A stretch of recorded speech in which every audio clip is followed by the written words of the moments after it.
Hello student, तो आज हम लोग बाइनोमियल एक्सप्रेशन का क्वेश्चन नंबर 10 से देखेंगे। ठीक है बच्चों, क्वेश्चन नंबर 10 में देखो कह रहा है 1.1 टू द पावर 10,000 और 1000। इसमें आपसे पूछ रहा है कि कौन सा नंबर से बड़ा होगा। बच्चों ये तो एग्जैक्ट आपको 1000 मिल रहा है, यहाँ पे तो आपको डायरेक्ट इसलिए लोगे कि ये 1000, लेकिन ये क्या 1000 से बड़ा है या छोटा, ये तभी हमें पता चलेगा जब हम बाइनोमियल एक्सप्रेशन का यूज करके इसका कुछ वैल्यू फाइंड करेंगे। तो कैसे वैल्यू फाइंड करोगे, देखो 1.1 पे पावर 10,000। बच्चे हमें पता है कि binomial expression a plus b पे पावर n का एक्सपेंशन के आधार पर हम लोग को इसे निकालना है। तो बाइनोमियल एक्सप्रेशन क्या होगा, देखो nc 0 होगा a पे power n, nc 1 a to the power n minus 1 b, फिर nc 2 a to the power n minus 2 b square n plus nc n b पे पावर n। तो ये एक्सप्रेशन में बैठाने के लिए हमें 1.1 पे पावर 10,000 को लिखना होगा 1 प्लस 0.1 पर पावर 10,000। तो देखो a हो गया 1, b हो गया 0.1 और n हो गया 10,000। तो इसको देखो कैसे लिखोगे, 10,000 c1 c0 10,000 c0 1 पे पावर 10,000। ठीक है, इसके बाद प्लस 10,000 c1 1 पे पावर, देखो इसमें से माइनस 1 करोगे तो 9,999 इंटू 0.1 प्लस 10,000 c2 1 पे पावर 9,998 इंटू 0.1 का स्क्वायर और प्लस 4। इस तरीके से आप आगे बढ़ाते रहोगे तो कितना बढ़ाओगे, 3-4 वैल्यू लिख के फिर छोड़ देना, क्योंकि देखो 10 यहाँ पर n 10,000 तो 10,000 प्लस 1 10,001 टर्न्स आएंगे, तो उतना तो लिखेंगे नहीं ना हम लोग। तो यहाँ पर देखो इसकी वैल्यू देखो बच्चों क्या हो जाएगा, 10,000 c0 ये 1 हो जाएगा। ठीक है, ये कितना होगा 1। और ये देखो 1 पे पावर कितना मिलेगा, वैल्यू हम लोग 1 ही लिखते हैं। यहाँ देखो फैक्टोरियल 10,000 c1 का वैल्यू डायरेक्ट लिख दो, 10,000 c1 का वैल्यू डायरेक्ट हो जाएगा बच्चों 10,000। 1 में कितना भी पावर रखोगे तो 1 ही होगा इंटू 0.1। इसको मैग्नीट्यूड रहने देते हैं, 10,000 c2 1 पे पावर कितना मिलेगा, देखो बच्चों 1 0.1 का स्क्वायर प्लस 1 आते रहेगा, सब प्लस में देखो डिजिट आ रहा है। ये 1 हो गया प्लस 10,000 इंटू देखो 1/10 प्लस 10,000 c2 ओके, और इंटू 0.1 का स्क्वायर प्लस 1। यहाँ पे देखो एक 0 कैंसिल तो 1 प्लस ये देखो 1000 इंटू 1 तो 1000 प्लस 1 1001 प्लस 10,000 c2 0.1 का स्क्वायर प्लस 4। आप यहाँ पर देख रहे हो ना कि ये पहले ही आपको 1001 मिल गया, इसके बाद का कोई भी टर्म हम ऐड करेंगे तो ये तो 1000 से बड़ा ही आएगा, आई मीन 1001 से बड़ा आएगा। इसीलिए हम लोग डायरेक्ट कह सकते हैं कि 1.1 पे पावर 10,000 इज ग्रेटर देन बच्चों कितने से 1,000 से। ओके चलो नोट करो, स्क्रीनशॉट लो, इसके बाद हम लोग देखते हैं क्वेश्चन नंबर 11। इरेज कर रहा हूं मैं।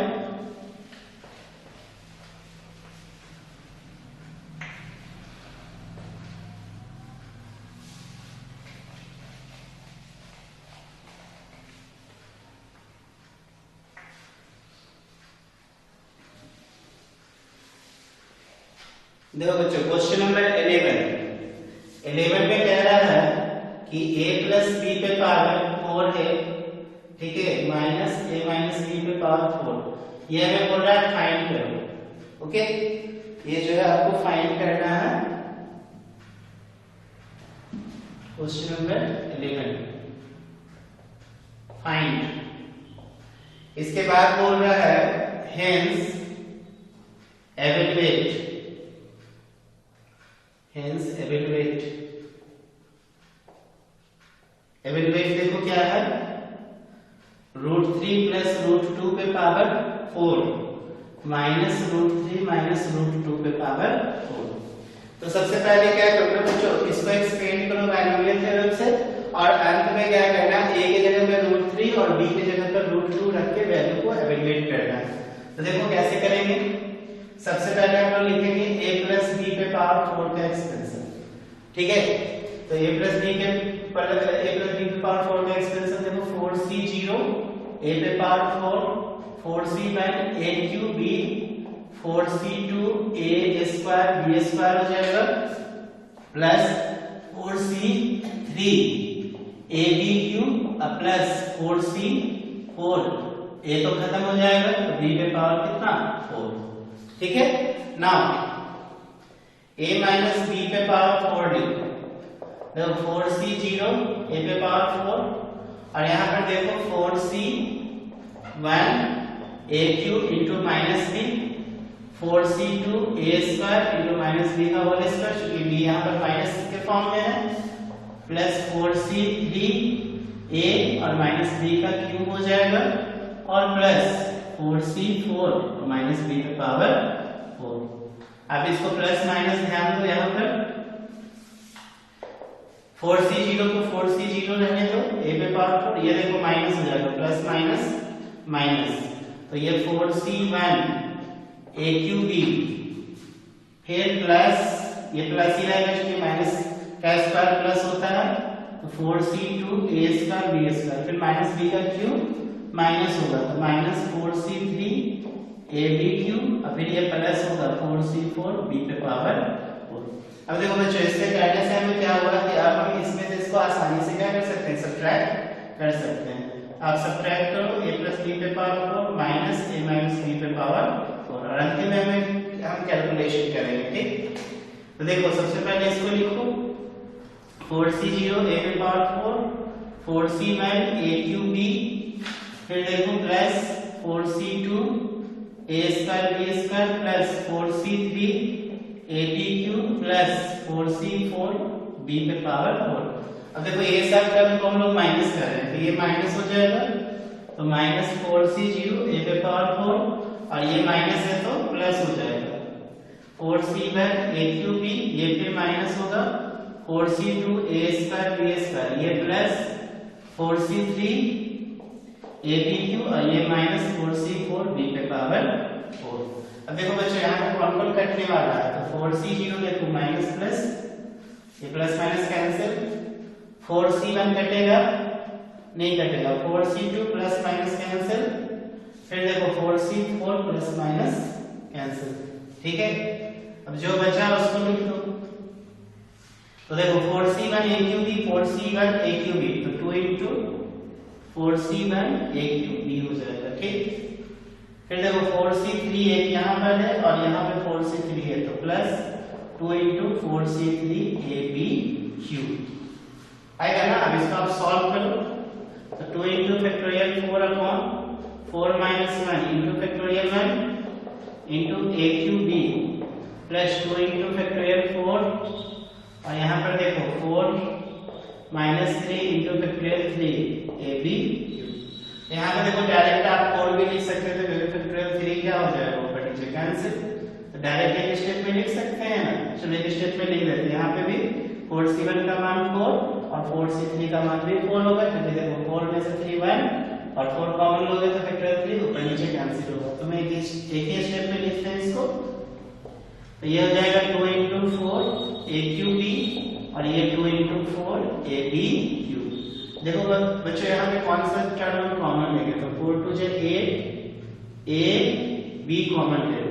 ठीक है, यहाँ पे इसका a स्क्वायर बचेगा यहाँ पर b स्क्वायर आगे हमें इसका वैल्यू इतना। ठीक, इसीलिए अब हम a की जगह पे देखो √3 लिखेंगे b की जगह पे √2 इस पे पावर 4 माइनस √3 माइनस √2 पे power 4 is equal to 8 a की जगह पे √3 b की जगह पे √2। ठीक, और यहाँ पे a स्क्वायर तो √3 का स्क्वायर और b स्क्वायर √2 का स्क्वायर। ये देखो 8 √6 और ये 3 हो जाएगा √3 का स्क्वायर 3 2 √2 का स्क्वायर 2 3 2 5 8 5 40 √6 ये आंसर होगा। ओके, चलो नोट करो जल्दी से। इसके बाद हम लोग देखते हैं क्वेश्चन नंबर 11 के बाद 12। ठीक है, 12 भी इसी प्रकार से करेगा। मैं आपको हिंट्स दे देता हूँ 12 में अपने से कैलकुलेशन करोगे। चलो मैं इस पे रेस कर रहा हूँ।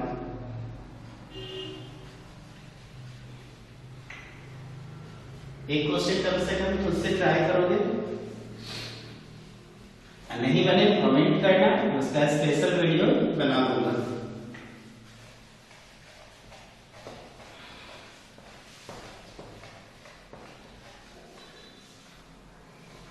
देखो बच्चों क्वेश्चन नंबर 12 में देखो क्या कह रहा है, x प्लस 1 के पावर 6 प्लस x माइनस 1 के पावर 6 है और एवेलुएट करना है।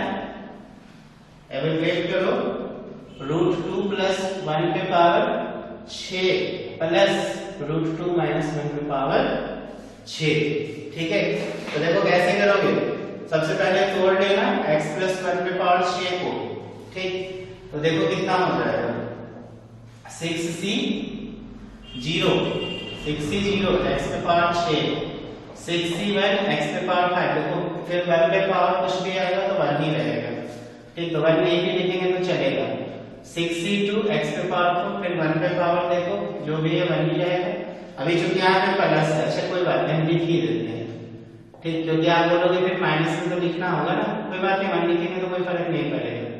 ठीक, ये हो गया 6c2 x के पावर 4 into 1 का स्क्वायर, 6c3 x के पावर 3 1 का cube plus 6c4 x square 1 पे पावर 4 प्लस 6c5 x 1 पे पावर 5 प्लस 6c6 प्लस कितना 6c6 1 पे पावर 6। इसको देखो डायरेक्ट आप लिख सकते हो ना, 6c0 x पे पावर 6 6c1 x पे पावर 5 6c2 x पे पावर 2 क्योंकि 1 पे कितना ही पावर रहेगा 1 ही होगा, 6c3 x cube 6c4 x square 6c5 x और ये 6c6 हो जाएगा। ठीक, नाउ x माइनस 1 पे पावर 6 को तोड़ो। देखो 6c0 x पे पावर 6 6c1 x पे पावर 5। अब यहाँ पे देखो माइनस का फर्क पड़ेगा तो आपको लिखना पड़ेगा माइनस, यहाँ नहीं भी मान लिखते तो चलता, लेकिन यहाँ पर आपको देना होगा क्योंकि माइनस टर्म का मल्टीप्लाई है। फिर देखो 6c2 x पे पावर 4 माइनस 1 का स्क्वायर, फिर क्या करना 6c3 x का क्यूब माइनस 1 का cube 6c4 x square minus 1 पे power 4 plus 6c5 x minus 1 पे पावर 5 6c6 x गया तो माइनस 1 पे पावर 6 आ गया। तो ये देखो 6c0 x6 ये देखो माइनस आ जाएगा 6c1 x का, ये माइनस का स्क्वायर प्लस होगा तो 6c2 x4 ये फिर माइनस 6c3 x3 ये फिर प्लस 6c4 x स्क्वायर ये माइनस 6c5 x और ये प्लस 6c6। अब देखो बच्चों यहाँ पे ऐड करना है x प्लस 1 पे पावर 6 प्लस x माइनस 1 पे पावर 6। अब जोड़ेंगे तो जो जो माइनस का प्लस है वो क्या होगा, देखो कैंसिल हो जाएगा। तो क्या करना, इसको देखो इससे उड़ा देना, फिर 6c3 को चलो यहाँ पे नहीं उड़ाएंगे, इसके सेकेंड वाले टर्म को लिखते हैं 6c1 और 6c1 को उड़ा देना, 6c3 देखो यहाँ कैंसिल हो जाएगा। क्लियर है ना, और कुछ कैंसिल होगा 6c5 कैंसिल हो जाएगा। ओके, तो करना क्या 6c0 और 6c0 2 into 6c0 x पे पावर 6 कर देना, 6c2 और 2 into 6c2 x पे पावर 4 कर देना। ठीक है, और देखो कुछ बच रहा है, ये बच रहा है 2 into 6c4 x स्क्वायर और ये देखो प्लस 2 into 6c6। अब इसको पूरा सॉल्व करो, सॉल्व करने के बाद क्या करोगे, x का मान √2 रख देना। ठीक है, √2 बस x की जगह पे वैल्यू रखो 1 तो 1 ही है। क्लियर है ना, बना लोगे ना, चलो अपने से ट्राई करके आंसर बिल्कुल आएगा। इसके बाद हम लोग देखते हैं क्वेश्चन नंबर 13, इंपॉर्टेंट क्वेश्चन है 13। चलो इरेज करता हूं।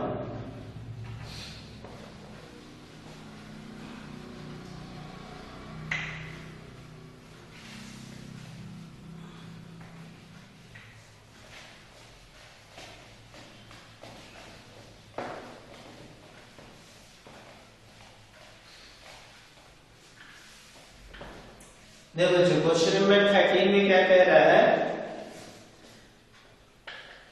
Show that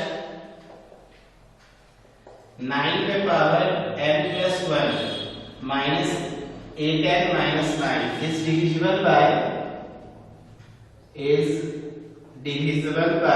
64। ठीक है, और whenever कंडीशन दे रहा है n is a positive integer, ठीक है ना, so that 9 पे power n plus 1 minus 8n minus 9 is divisible by 64।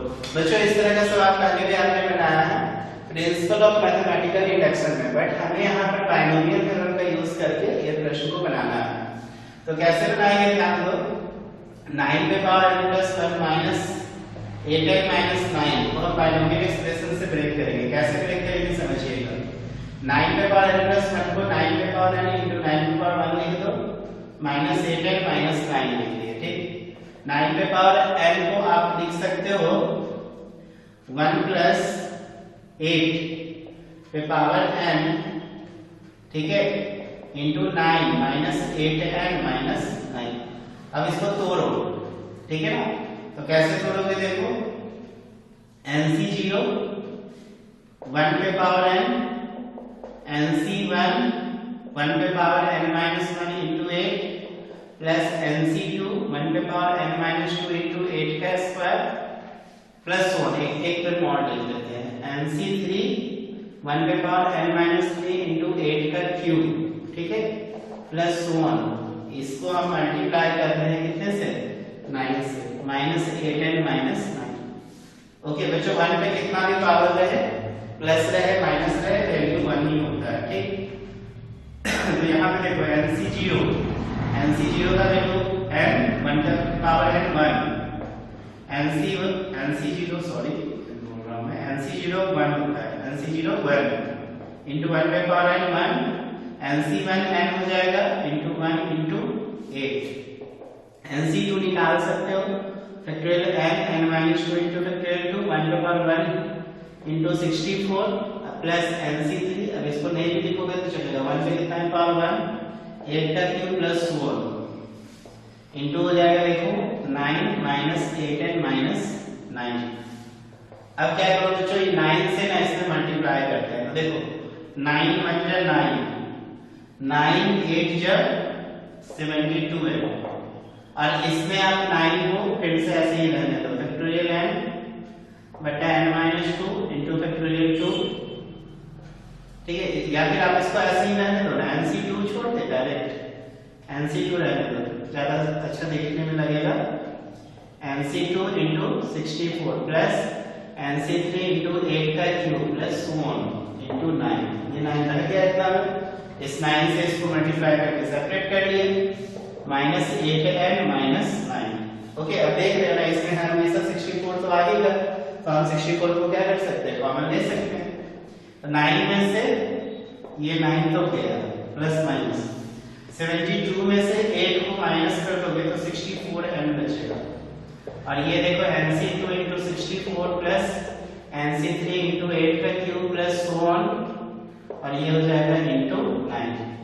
अब आप गौर से देखो तो इसमें 64 भी बाहर कर सकते हैं पूरा में, तो ये n हो गया, और ये कितना होगा, देखो NC2 into 1 plus NC3 into 8 बचेगा और आते रहेगा into 9। क्लियर है, देखो 64 हमने क्या किया, सारे टर्म में से बाहर कर दिया ना, देखो पूरा में से 64 बाहर किया, इसमें 64 बाहर किया था, तो hence this is divisible by या मल्टीपल भी बोलता तो भी करेक्ट होता, डिविजिबल बाय 64। यही हमें क्या करना था, प्रूव करना था। आई होप समझ में आया होगा। चलो इसको नोट करेंगे, इसके बाद हम लोग इस एक्सरसाइज का लास्ट क्वेश्चन देखते हैं, क्वेश्चन नंबर 14। देखिए स्क्रीनशॉट लो, बहुत अच्छा सवाल है ये, इसको आप पीएमआई के माध्यम से भी बना सकते हो, प्रिंसिपल ऑफ मैथमेटिकल इंडक्शन के माध्यम से। चूंकि अभी हम बाइनोमियल थ्योरम पढ़ते हैं, इसी मेथड को मैंने यूज किया, ऐसे आप देखना परम्यूटेशन ये प्रिंसिपल ऑफ मैथमेटिकल इंडक्शन में मैंने बनाया है वहां पर पीएमआई का यूज करके। चलो नेक्स्ट है क्वेश्चन नंबर 14 में देखो बच्चों कह रहा है कि prove that summation of r का वैल्यू 0 से लेके n तक है 3 पे पावर n NCR बराबर 4 पर पावर n। बहुत आसान सा क्वेश्चन है। लोग क्या करते हैं LHS कहते हैं। तो समेशन ऑफ r का मान 0 से लेके n 3 पर पावर r और ये NCR। अच्छा समेशन का मतलब होता है सम करना। तो r का मान 0 to n बैठा है यहाँ पर। तो देखो 3 पे पावर 0 NC 0, 3 पे पावर n NC 1, 3 पे पावर 2 NC 2, 3 पे power 3 NC 3 and so on. Last पे बैठाओगे कहां से जाओगे 3 पे पावर n NC n तक जाएंगे। क्या हम लोग इसको ऐसे लिख सकते हैं NC 0 ठीक है प्लस NC 1 3 पे पावर 1 NC 2 3 का स्क्वायर NC 3 3 का क्यूब प्लस NC n 3 पे पावर n। क्या इसको ऐसे भी लिखा जा सकता है NC 0 1 पे पावर n प्लस NC 1 1 पे पावर n minus 1 into 3 पे पावर 1 NC 2 1 पे पावर n minus 2 into 3 पे पावर क्यूब। देखो 1 पे कितना पे पावर रहेगा वैल्यू 1 ही होगा। फिर NC 3 1 पे पावर n minus 3 और 3 पे पावर 3 इस तरह से बढ़ोगे आगे और लास्ट में लिखोगे NC n और 3 पे पावर n 1 पूरा कैंसिल हो जाएगा ठीक है। 1 पे पावर लास्ट में 0 आएगा। तो ये देखो 1 प्लस 3 पे पावर n का एक्सपेंशन है। देखो 1 प्लस 3 पे पावर n का एक्सपेंशन तो देखो सेम चीज आएगा। तो 1 प्लस 3 पे पावर n बोले तो 4 पे पावर n यही है आगे से। तो इस तरीके से सवालों को आप बना सकते हैं ठीक है। इसके बाद बच्चों लोग देखेंगे बाइनोमियल एक्सप्रेशन में जनरल एंड वेरिएबल टर्म का कॉन्सेप्ट। तब तक के लिए प्रैक्टिस करो। Okay thank you.